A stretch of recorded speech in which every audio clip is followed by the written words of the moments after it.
This is Land of Havilah, Joshua chapter 3. When we put multiple verses together, we can deduce that Israel has been on the plain of the Jordan River for certainly something over a month, but also certainly less than a year. Several months. Now it's time to rally everyone and move to the river's edge. Verse 1. Joshua got up early in the morning, and they moved from Shittim and came to the Jordan, he and all the children of Israel. They camped there before they crossed over. Comment, it says all the children of Israel moved to the edge of the river, but not the women and children of Reuben, Gad, and the half-tribe of Manasseh. They're staying on their land east of the Jordan while their men go over and fight. But all the rest of Israel, including women and children, are moving over as a unit. Verse 2. After 3 days, the officers went through the middle of the camp, and they commanded the people, saying, When you see the ark of Yahweh your God's covenant, and the priests, the Levites, bearing it, then leave your place and follow it. Yet there shall be a space between you and it of about 2,000 cubits by measure. Don't come closer to it, that you may know the way by which you must go, for you have not passed this way before.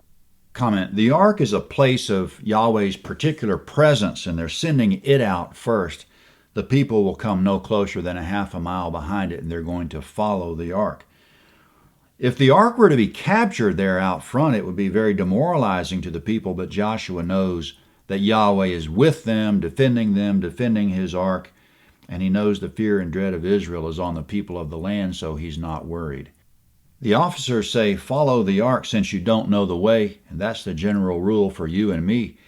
Every day's a new day. We don't know the way into the future, therefore we follow Christ our shepherd. Verse 5. Joshua said to the people, Sanctify yourselves, for tomorrow Yahweh will do wonders among you. Comment, to ancient Israel, sanctification was a matter of each person avoiding any activity that might make him ceremonially unclean, according to the law in Leviticus chapters 11 through 15. Joshua said Yahweh's about to do wonders, but he didn't say what wonders. Tomorrow has arrived as we go to verse 6. Joshua spoke to the priests, saying, Take up the ark of the covenant and cross over before the people. They took up the ark of the covenant and went before the people.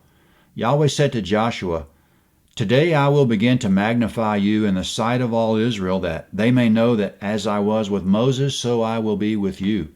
You shall command the priests who bear the ark of the covenant, saying, When you come to the brink of the waters of the Jordan, you shall stand still in the Jordan. Comment, Moses was a nobody until Yahweh magnified him with the signs and wonders in Egypt. But now, according to Yahweh in verse 7, it's Joshua's turn to be magnified. In verse 6, Joshua set the priests with the ark in motion toward the river. As they're moving out with the ark, Joshua addresses the people as we go to verse 9. Joshua said to the children of Israel, Come here and hear the words of Yahweh your God.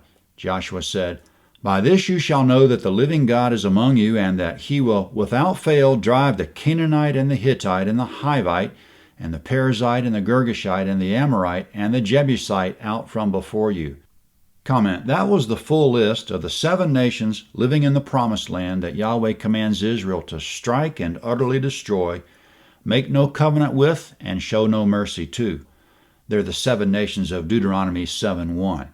All of them are greater and mightier than Israel, as Moses said 5 times in Deuteronomy alone, so Israel is going in expecting miracles. In Deuteronomy 18:12, Yahweh said he intends to drive them out because of their abominations. Hundreds of years ago, Yahweh told Abraham that the iniquity of the Amorite was not yet full, Genesis 15:16. But now Yahweh's clock of tolerance has run out. And by the way, Yahweh will also drive the Israelites out of the land if they pick up on the same practices, Leviticus 18:28. Joshua continues to address the people, verse 11. Behold, the ark of the covenant of the Lord of all the earth passes over before you into the Jordan. Now therefore take 12 men out of the tribes of Israel, for every tribe a man. It shall be that when the soles of the feet of the priests who bear the ark of Yahweh, the Lord of all the earth, rest in the waters of the Jordan, that the waters of the Jordan will be cut off. The waters that come down from above shall stand in one heap. Comment, when they left Egypt, Yahweh parted the Red Sea. Now he's going to do a similar miracle as they enter the promised land. This is the thing Yahweh was talking about when he said, Today I will begin to magnify Joshua. Verse 14. When the people moved from their tents to pass over the Jordan, the priest who bore the ark of the covenant being before the people, and when those who bore the ark had come to the Jordan, and the feet of the priest who bore the ark had dipped in the edge of the water, for the Jordan overflows all its banks in the time of the harvest, the waters which came down from above stood and rose up in one heap a great way off at Adam, the city that is beside Zarethan, and those that went down toward the sea of the Arabah, even the salt sea, were wholly cut off. Then the people passed over near Jericho. The priest who bore the ark of Yahweh's covenant stood firm on dry ground in the middle of the Jordan, and all Israel crossed over on dry ground until all the nation had passed completely over the Jordan. Comment: when the priest carrying the ark stepped into the water, Yahweh cut off the water a great way upstream. The water at the crossing kept flowing downstream, but there was no water coming down to replace it. The priest stood in the dry riverbed holding the ark by its poles while the people crossed over on dry ground. And with that, Yahweh fulfilled the promise he made to Abraham, quote, "In the fourth generation they will come here again," Genesis 15:16. They meaning Abraham's descendants, and here meaning the promised land. They're back. With regard to our own future, Yahweh has made some big promises, but he has a history of remembering what he said and making good on it. Verse 15 says the Jordan overflows its banks at the time of the harvest, so it was at flood stage. Winters and springs are mild and relatively wet in the promised land, which accounts for the high water, and the grain harvest occur in the spring. The next chapter confirms that it is indeed spring. It's the first month of the Hebrew calendar year, which corresponds to late March or early April. So everything adds up. They didn't cross during the summer or fall when the river's normally low. That's the chapter. Joshua 4 is next at landofhavilah.net. Joshua 4. This is the map of Joshua 3. The Dead Sea's 10 miles across at the widest point. It's called the Sea of the Arabah or the Salt Sea in the Old Testament. The Jordan River is along this dotted line. It flows southward into the Dead Sea.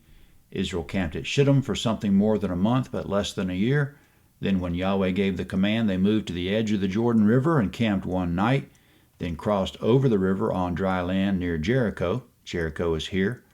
Yahweh cut off the water way upstream, and it rose up in a heap at a place called Adam beside Zarethan, exact location unknown, but a great way upstream of the crossing, according to verse 16. Joshua 4 is next.